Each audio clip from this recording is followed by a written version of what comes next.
శ్రీ మహాగణాధిపతయే నమః. శ్రీమాత్రే నమః. మాచిరాజు భక్తి ప్రేక్షకులందరికీ నమస్కారం. ఈనాటి దినఫలం కార్యక్రమంలో ముందుగా నేటి పంచాంగ వివరాలు పరిశీలిద్దాం.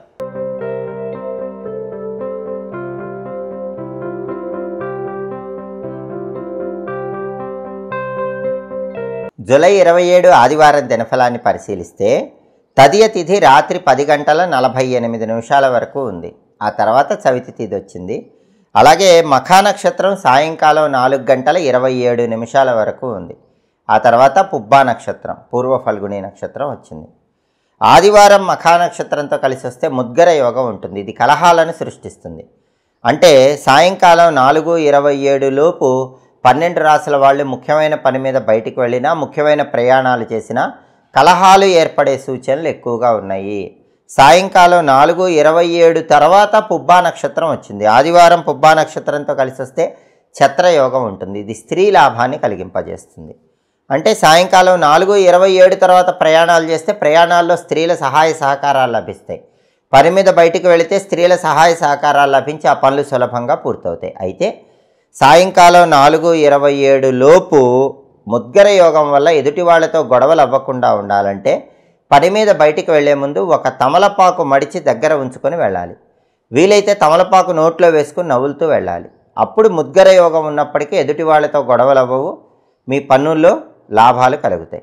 అదేవిధంగా రాశి చక్రం చాట్లో గ్రహాల స్టేటస్ తీసుకుంటే ఆదివారానికి అధిపతి అయిన సూర్యుడు కర్కాటక రాశిలో, చంద్రుడి ఇంట్లో మిత్రక్షేత్రంలో ఉన్నాడు. ఇది అనుకూలమే. కాబట్టి ప్రమోషన్ల కోసం పై అధికారుల ఇళ్లకు వెళ్ళి కీలకమైన చర్చలు చేయడానికి బలం బాగుంది. రాజకీయ రంగంలో కానీ, వ్యవసాయ రంగంలో కానీ కీలకమైన నిర్ణయాలు తీసుకోవడానికి బలం ఉంది. తండ్రి వైపు ఆస్తిపాస్తుల కోసం ముఖ్యమైన వ్యక్తిని కలుసుకొని మాట్లాడటానికి కూడా బలం ఉంది. అలాగే మఖా నక్షత్రానికి అధిపతి అయిన కేతువు సింహంలో ఉన్నాడు. కాబట్టి 12 రాసుల వాళ్ళకి కొద్దిగా ఆకస్మిక సమస్యలు ఎదురయ్యే సూచనలు ఉన్నాయి. అయినప్పటికీ అంతిమంగా వాటిని పరిష్కరించుకుంటారు. పుబ్బా నక్షత్రానికి అధిపతి అయిన శుక్రుడు మిథున రాశిలో, బుధుడి ఇంట్లో ఉన్నాడు. ఇది కూడా అనుకూలమే. కాబట్టి భార్యాభర్తల మధ్య గొడవలు చర్చల ద్వారా పరిష్కరించుకోవడానికి బలం ఉంది. సినిమా, టీవీ రంగాల్లో, సంగీత, నాట్య రంగాల్లో ఉన్నవాళ్ళు కొత్త అవకాశాలు అందిపుచ్చుకోవడానికి కూడా బలం బాగుంది. అదేవిధంగా నక్షత్ర బలాన్ని బట్టి కొన్ని ముఖ్యమైన పనులు చేసుకోవచ్చు. ప్రధానంగా మఖా నక్షత్రం సాయంకాలం 4:27 వరకు ఉంది. ఈ మఖా నక్షత్ర బలాన్ని బట్టి కొన్ని పనులు చేయొచ్చు. మఖా నక్షత్ర బలాన్ని బట్టి నామకరణం చేసుకోవచ్చు. మంత్ర విద్యలు గురువుల దగ్గర నేర్చుకోవచ్చు. చెవులు గుట్టించడానికి మఖా నక్షత్రం మంచిది. నూతన వస్త్రాలు, ఆభరణాలు ధరించడానికి మఖా మంచిది. బోరింగ్ పనులకు కూడా మఖా మంచిది. మఖా ఉంది కాబట్టి బోరింగ్ వేయించుకుంటే నీళ్లు బాగా పడతాయి. అలాగే విదేశీయాన ప్రయత్నాలకు అనుకూలం. తీర్థయాత్రలు చేయడానికి, పుణ్యక్షేత్ర సందర్శన చేయడానికి కూడా మఖా చాలా మంచి నక్షత్రం. అలాగే మోటారు వాహనాలు కొనటానికి, అమ్మటానికి, మొదటిసారి కొన్న మోటారు వాహనాలు మొట్టమొదటిసారి ఉపయోగించుకోవటానికి, అలాగే సంగీత విద్యలు నేర్చుకోవటానికి కూడా మఖా నక్షత్రం చాలా మంచి నక్షత్రం. మఖా నక్షత్ర బలాన్ని బట్టి ఈ ముఖ్యమైన పనులు సాయంకాలం 4:27 లోపు ద్వాదశ రాశుల వాళ్ళు చేసుకోవచ్చు. సాయంకాలం 4:27 తర్వాత పుబ్బా నక్షత్రం అంటే పూర్వ ఫాల్గుణి నక్షత్రం వచ్చింది. కాబట్టి సాయంకాలం 4:27 తర్వాత శత్రువుల మీద విజయం సాధించడానికి చేసే అన్ని ప్రయత్నాలకు బలం బాగుంది. అలాగే సాయంకాలం గర్భాధానం కార్యక్రమానికి బలం ఉంది. అదేవిధంగా గ్రహదోషాలు జాతకాల్లో ఉన్నవాళ్ళు ఆ గ్రహదోషాలు తొలగింపజేసుకోవటానికి, మొక్కలు నాటడానికి కూడా ఈ నక్షత్రం బాగా పనిచేస్తుంది. సీమంతం కార్యక్రమానికి కూడా పుబ్బా నక్షత్రం చాలా మంచి నక్షత్రం. నక్షత్ర బలాన్ని బట్టి ఈ ముఖ్యమైన పనులన్నీ చేసుకోవచ్చు. అలాగే ఈనాటి దినఫలం కార్యక్రమంలో ద్వాదశ రాశుల వాళ్ళ రాశి ఫలితాలు ఏ విధంగా ఉన్నాయో ఇప్పుడు మనం పరిశీలిద్దాం. ముందుగా మేషరాశి. మేషరాశి వాళ్ళకి ఈరోజు ధన వ్యయం కనిపిస్తోంది. డబ్బులు ఎక్కువగా ఖర్చు అయ్యే సూచనలు ఉన్నాయి. కాబట్టి డబ్బు ఖర్చు పెట్టేటప్పుడు 1కి 10 సార్లు ఆలోచించి మేషరాశి వాళ్ళు జాగ్రత్తగా ధనాన్ని ఖర్చు చేసుకోవాలి. అలాగే శారీరకంగా, మానసికంగా కొన్ని బాధలు వెంటాడుతూ ఉంటాయి. వాటిని అధిగమించే ప్రయత్నం చేయాలి. మనస్సును ప్రశాంతంగా ఉంచుకునే ప్రయత్నం చేయాలి. తదుపరి వృషభ రాశి. వృషభ రాశి వాళ్ళకి ఈరోజు ప్రధానంగా భోజన సౌఖ్యం ఉంటుంది. బ్రహ్మాండమైన రుచికరమైన భోజనాన్ని స్వీకరించే యోగం ఉంది. అలాగే ఆరోగ్యం చాలా బాగుంటుంది. అనారోగ్యాలు తొలగిపోతాయి. ధనలాభం కలుగుతుంది. రకరకాల మార్గాల్లో ధనాన్ని సంపాదించడానికి చేసే ప్రయత్నాలు వృషభ రాశి వాళ్ళకి చక్కగా అనుకూలిస్తాయి. తదుపరి మిథున రాశి. మిథున రాశి వాళ్ళకి ఈరోజు ధనలాభం అద్భుతంగా ఉంటుంది. శుభ కార్యక్రమాలు నిర్వహించడానికి చేసే ప్రయత్నాలు చక్కగా అనుకూలిస్తాయి. శుభ కార్యక్రమ నిమిత్తమై ధనం కోసం ప్రయత్నిస్తే ఆ ధనం కూడా లభిస్తుంది.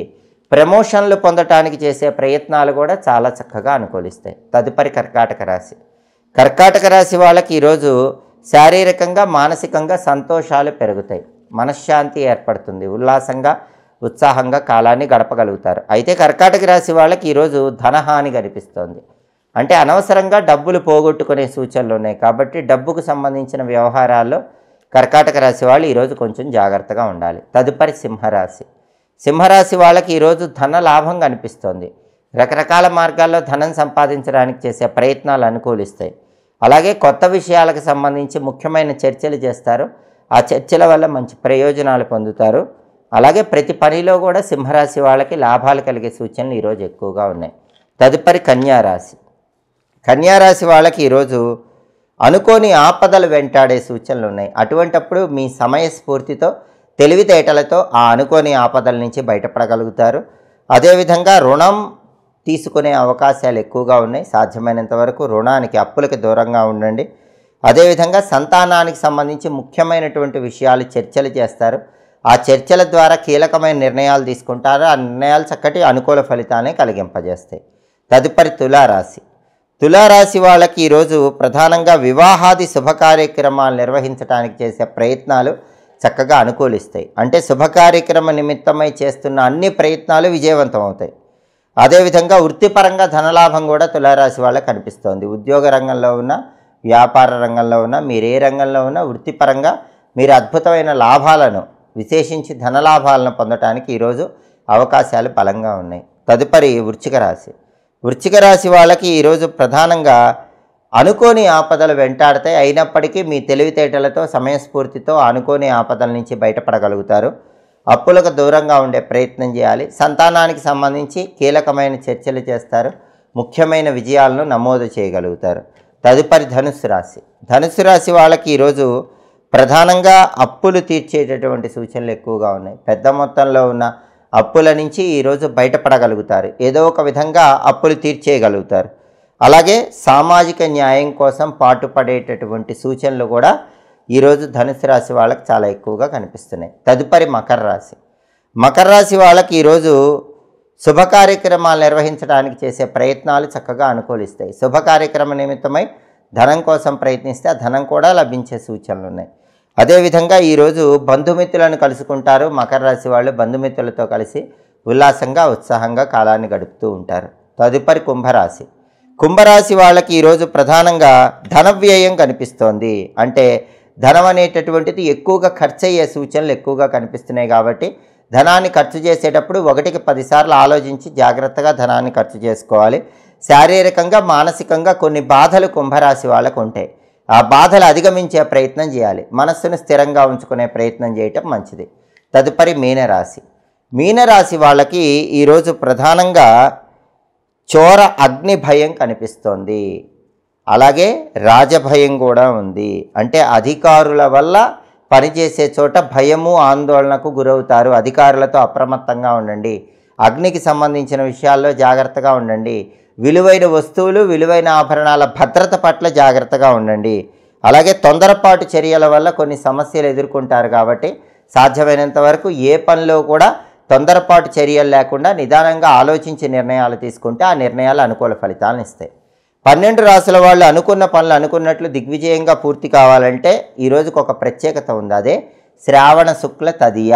ఈ శ్రావణ శుక్ల తదియను మధుస్రవం అనే పేరుతో పిలుస్తారు. ఎందుకంటే ఈరోజు మధుస్రవం అనే వ్రతాన్ని ఆచరించడం ద్వారా లక్ష్మీదేవి సంపూర్ణమైన అనుగ్రహం ఇస్తుంది. లక్ష్మీదేవి చిత్రపటం దగ్గర తెల్లటి పుష్పాలతో పూజ చేయటం, లక్ష్మీదేవికి తేనె నైవేద్యం సమర్పించటం, దీన్ని మధుస్రవం అనే పేరుతో పిలుస్తారు. శ్రావణ శుక్ల తదియ మధుస్రవం అనే వ్రతాన్ని ఆచరించే రోజు కాబట్టి లక్ష్మీ కటాక్షం కలగటానికి ఓం శ్రీం నమః ఈ మంత్రాన్ని 21 సార్లు చదివి పని మీద బయటికి వెళ్ళాలి.